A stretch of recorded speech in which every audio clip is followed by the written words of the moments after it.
So the next speaker is Dr. Floris Boogaard from the Netherlands, and I think this bibliography should be correct. He's got about 20 years of experience in the urban drainage and urban water management field, and he's originally from Delft, but just is in the process of moving to Hansa University of Applied Sciences in Groningen. Congrats. Yes. Yeah, thank you. So I'm going to talk about a web-based tool for international knowledge exchange. I did this paper with Jonathan Tipping, Tony Mutana, Alison Duffy, and Barry Bendel and Kluk, Jeroen Kluk in the audience as well. So it's quite an international study about a new tool. So let's see. I want to briefly go over a short introduction about the method, some results. Mostly it's not a high scientific study, but it's most about dissemination and getting information across, and would end with some conclusions and actually invitation for cooperation. So maybe start with a short introduction. Most of my work in the Netherlands is in Holland, so the low-lying part. I'm associated, as been mentioned, at universities, but also at the consulting agency. It's a bit of the Dutch triple helix to try to combine the worlds of research, entrepreneurship, and education, which you can see here.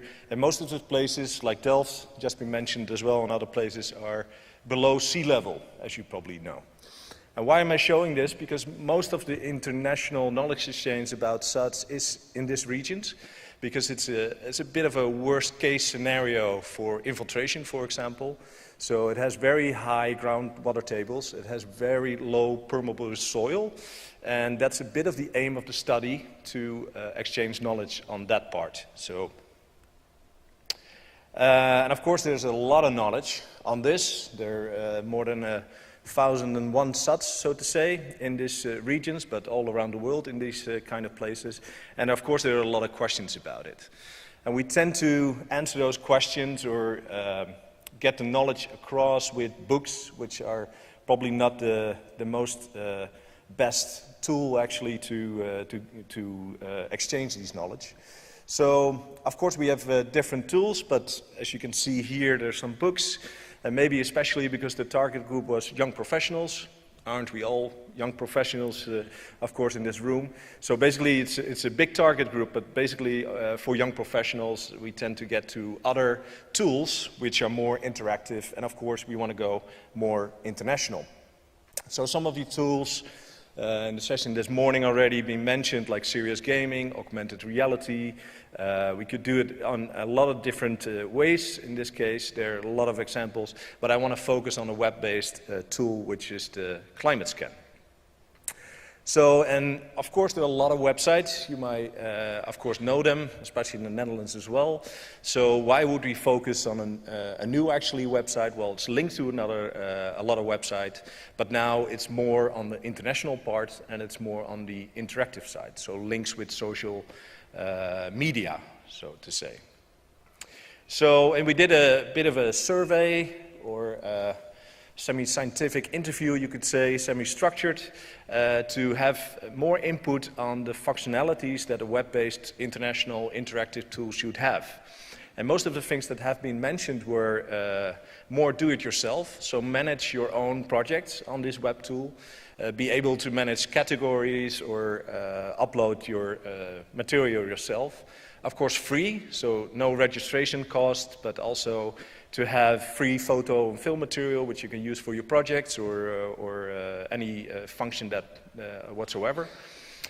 Provide more detailed information, so it's not about a neighborhood, but really exact, detailed, like a swale or permeable pavement, that you can actually visit it and form your own opinion if it looks good, and you can use it in another municipality or water authority. It should be interactive, so that's mostly the link with social media in this case. We want to show you some examples for that. And for myself as well, for the university, is linked to specific research on those locations. So, and link it to EU projects, Interact and Horizon 2020, which we have been working on. So we provided a tool, and it's a bit research learning by doing. So we provided the tool and see what happens and how it develops. And basically 2 years later, after developing and some promotion, we have about 2,000 projects all around the globe, mostly in the Netherlands because it's based there. So 75% of the projects are mostly in the Netherlands, but basically you can find them all over the world. And there are 22 categories with different sustainable urban drainage systems in this case. So if you would click on a project, you will see that you can upload all sorts of info. Of course, a short description. There are images and movies that you can watch, links to books and scientific articles, and links to website to get more information, and sometimes stakeholders as well that you can interview about this one. This is an example of a project in Briggen, which has almost every site you can imagine. So it's quite nice, especially in that climate, to compare knowledge in other Scandinavian countries. There are rainwater gardens, thermal pavement, and everything you can imagine on that. We provided an easy upload as well, so there's an app, currently only for Android, which allows you to push the GPS, so it knows where you are, make a photo and upload it, and a short description. It's quite easy to use, and a lot of people use it, but of course, sometimes it's better to do that from your desk. So a lot of people are more into the high resolution photos. One of the community from Climate Scan is Thomas Klomp. If you will see him, he will be lying on the ground and get into dangerous positions to get high quality photos, which is quite nice to see. Some of these photos are printed up here. So it's about green roofs, it's about swales, bioretention from all over the place, as you can see in these photos. And a lot of movies that you will see as well in GIF images. So, well, what are the results? Because we provided this tool. The results, well, I shortly mentioned 2,000 projects all over the world. There are about 5,000 international users. Most of them are from the Netherlands. You can see a top 10 here. United Kingdom is quite big as well. Of course, we do a lot of EU projects with United Kingdom partners. And 22 categories. And international users, I think there are about 200 people that are mostly the Climate Scan community and upload very regularly all kinds of projects related to EU projects from around the world. And that within 2 years. And one of the uses or results that you can use it for, like in the legend, you can push what you would like to see. Bioswales, for example, if you push that in the Netherlands, you see about more than 100 locations, all spread around the Netherlands on this. But you can do the same for thermal pavement. More than 50 locations are mapped. Green roofs and even water squares. We just saw one in the presentation. But something that people don't realize, that actually water squares are all around the Netherlands, and there are some in Sweden and Germany as well. So it's quite good to mention. And one of the things that is already a result is that you can see here, I explained the Holland part, which is quite hard to infiltrate, but you already see a lot of swales and thermal pavement in these locations. So a first question that can be answered, yes, you can infiltrate in this worst case scenarios parts. Of course, the target group, we aimed a bit on young professionals, where if you see who uses the website, you can see that 60% of the users is younger than 35 years old. And there's a bit equal distribution between male and female, which is quite a good result for us aiming at this target group.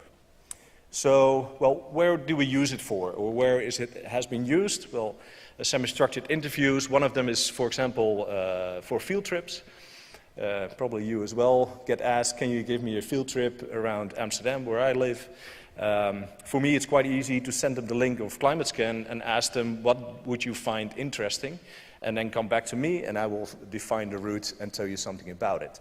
As you can see here, this is actually an old map. There are about, well, 150 points in Amsterdam already. So you don't have to go to the red light district. You don't have to buy cheese. You can actually visit a lot of SUDs in the area.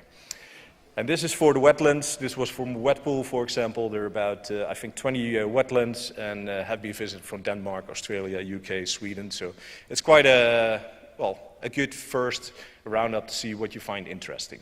So another use is basically use it for the scientific kind of SUDs.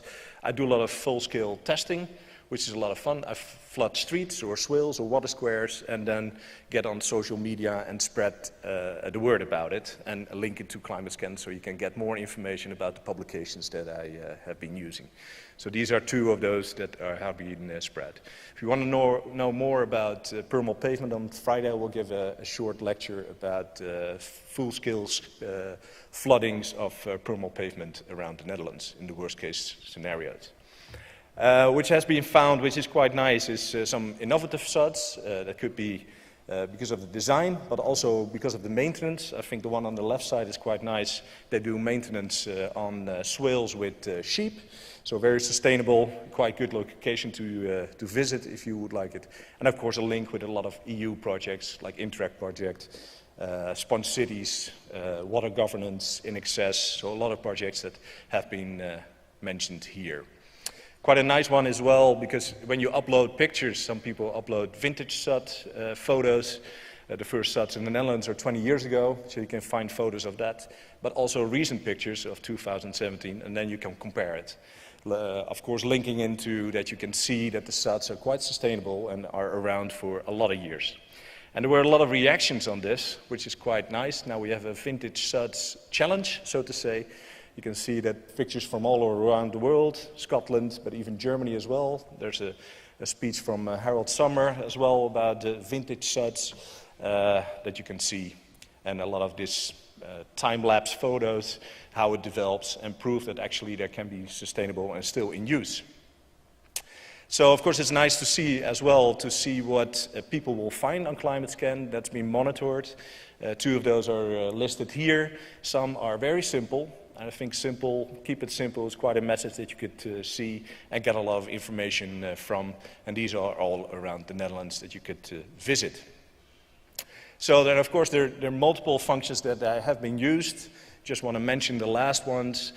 Climate stress testing, so see where the floodings, the drought, or the heat stress is. And then link it on ClimateScan to certain solutions, climate adaptation solutions around the city. And you can map them. Workshop, of course, here a lot of papers, would be nice to have ClimateScan on that. A new thing next week in climate resilient city Rotterdam is CityScan.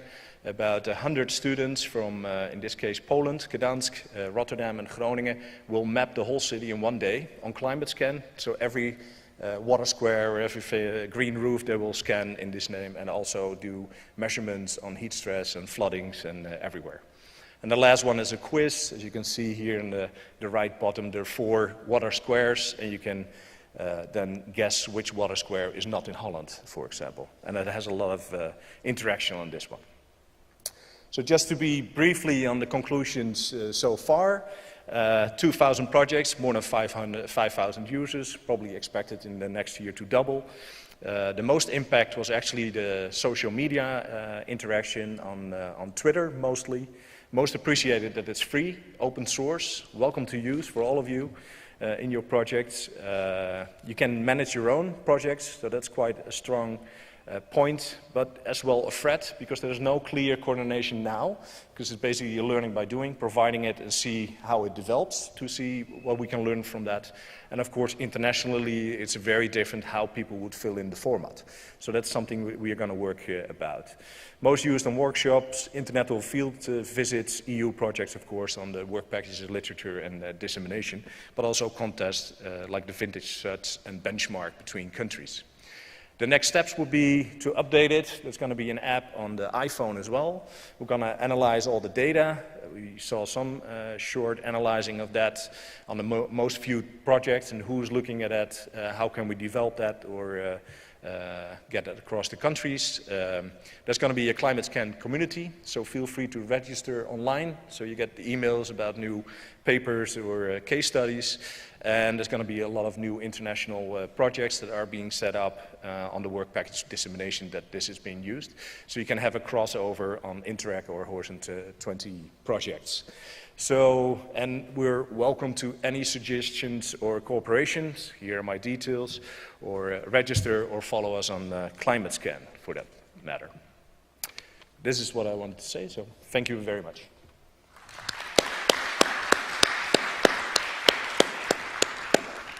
Thanks very much. One question from the audience?